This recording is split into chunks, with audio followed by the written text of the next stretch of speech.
नमस्कार दोस्तों, मैं मनीषा डकोलिया और आज मैं लेकर आई हूँ विकारी शब्द का सबसे पहला भेद, संज्ञा। इससे पहले लास्ट वीडियो में हमने विकारी शब्द के भेद देखे थे, जिसमें विकारी शब्द के मुख्यतः 4 भेद होते हैं। पहला होता है संज्ञा, दूसरा होता है सर्वनाम, तीसरा होता है विशेषण और चौथा होता है क्रिया। सबसे पहले देख लेते हैं संज्ञा। उससे पहले विकारी शब्द की परिभाषा देख लेते हैं। विकारी शब्द जो शब्द लिंग, वचन, पुरुष, काल आदि के अनुसार बदल जाते हैं उन्हें विकारी शब्द कहते हैं। आसान भाषा में जो शब्द अपना रूप बदलते हैं उन्हें विकारी शब्द कहते हैं, जिसका पहला प्रकार है संज्ञा। अब संज्ञा होती क्या है?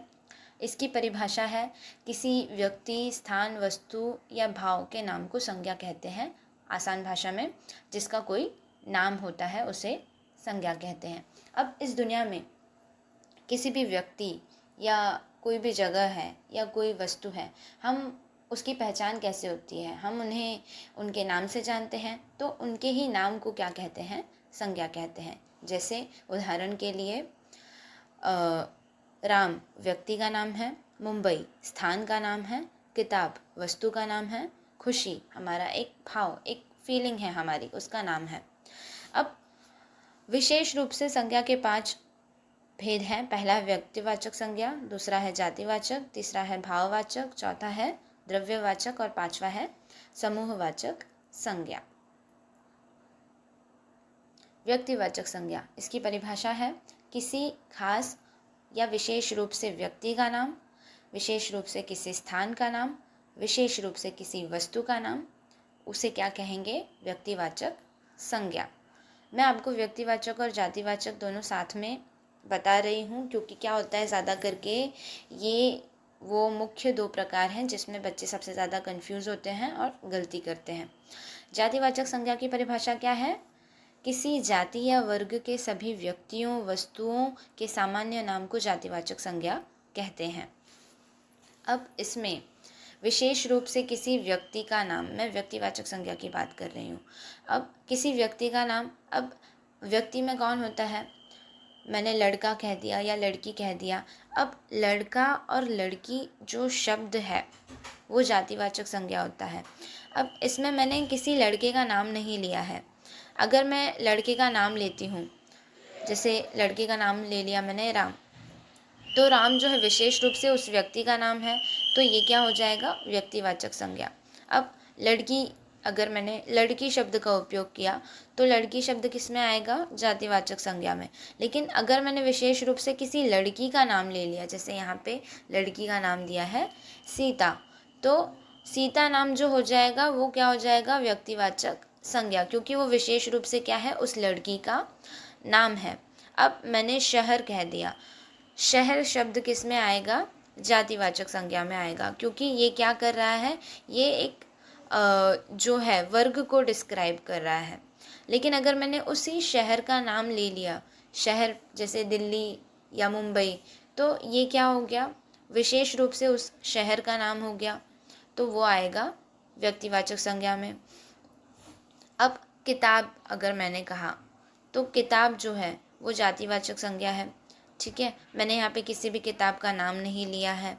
जानवर हो गया, जानवर शब्द भी क्या है? जातिवाचक संज्ञा है। मैंने विशेष रूप से किसी जानवर का नाम नहीं लिया है। अगर मैं जानवर का नाम ले लूँ, कुत्ता, बिल्ली, शेर, गाय, बकरी, तो ये क्या है? अगर मैं विशेष रूप से किसी जानवर का नाम लूँ तो किस में आएगा? व्यक्तिवाचक संज्ञा में आएगा। अगर किसी जानवर का नाम ना लेकर उसके वर्ग को एक शब्द से अगर मैं डिस्क्राइब करूँ, तो वो कौन सा शब्द होगा? जानवर। तो वो किस में आएगा? उसकी जाति में आएगा, जातिवाचक संज्ञा में आएगा। वैसे ही अब उदाहरण के लिए राम स्कूल जा रहा है, इसमें राम जो है विशेष रूप से एक व्यक्ति का नाम है, जो किस में आएगा? व्यक्तिवाचक संज्ञा में। मैं मुंबई में रहती हूँ, मुंबई विशेष रूप से शहर का नाम है, तो ये किस में आएगा? व्यक्तिवाचक संज्ञा में। जातिवाचक संज्ञा में क्या होता है? जैसे उदाहरण के लिए पहला वाक्य है लड़का खेल रहा है। अब ये जो लड़का शब्द है, अब यहाँ पे किसी का नाम नहीं दिया है, हमने सिर्फ लड़का शब्द का उपयोग किया है, तो ये उसकी जाति बता रहा है, तो ये किस में आएगा? जातिवाचक संज्ञा में।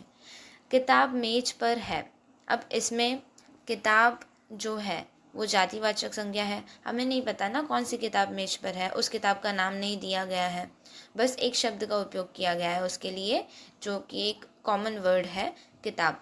तो वो किस में आएगा? जातिवाचक संज्ञा में। आगे बढ़ते हैं। भाववाचक संज्ञा। भाववाचक संज्ञा की परिभाषा क्या है?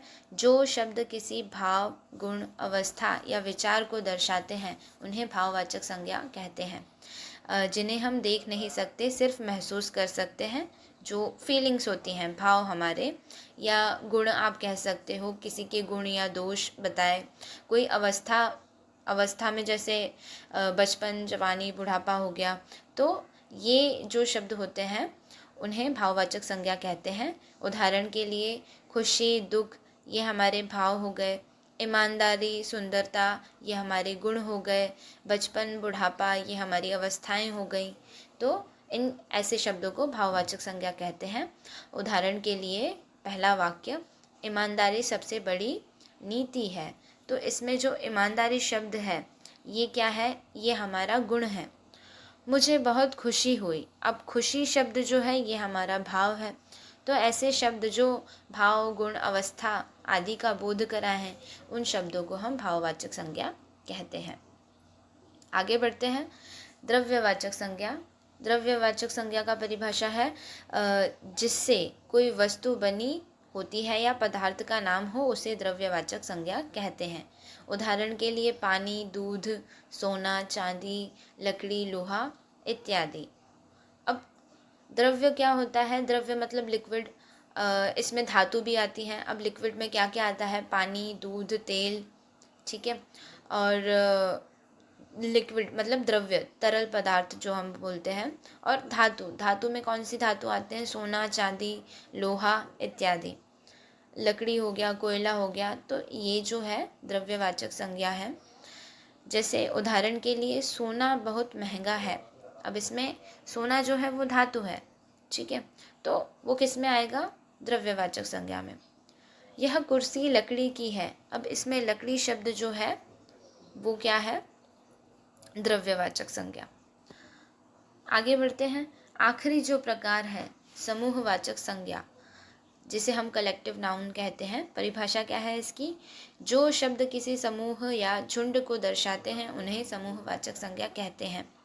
किसी समूह को या झुंड को जो शब्द डिस्क्राइब करते हैं वो समूहवाचक संज्ञा में आते हैं। जैसे उदाहरण के लिए सेना, भीड़, झुंड, कक्षा। अब सेना में जो सैनिक होते हैं वो एक से ज़्यादा होते हैं।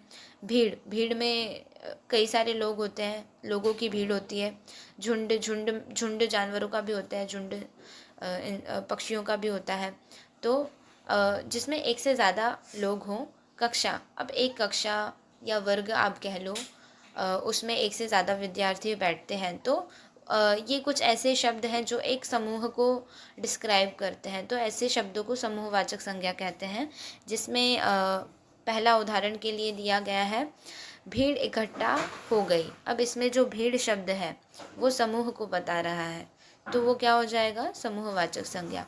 वैसे ही सेना देश की रक्षा करती है, तो इसमें जो सेना शब्द है वह समूह को बता रहा है, तो वो क्या हो जाएगा? समूहवाचक संज्ञा। तो मैंने पूरी कोशिश की है इस वीडियो को जितना हो सके उतना शॉर्ट में समझाने की। आगे ही मैं विकारी शब्द में सर्वनाम, विशेषण, क्रिया, ऐसे अविकारी शब्द भी हैं जो मैंने इससे पहले की वीडियो में डिस्कस किए थे, तो उसका इन डिटेल वीडियो जल्द ही मैं अपलोड करूँगी। अगर ये वीडियो आपको पसंद आया है तो प्लीज़ लाइक करें और फ्रेंड्स ग्रुप में शेयर करना ना भूलें। अगर आपके इस टॉपिक से रिलेटेड कुछ डाउट हैं तो कमेंट सेक्शन में ज़रूर पूछें। धन्यवाद।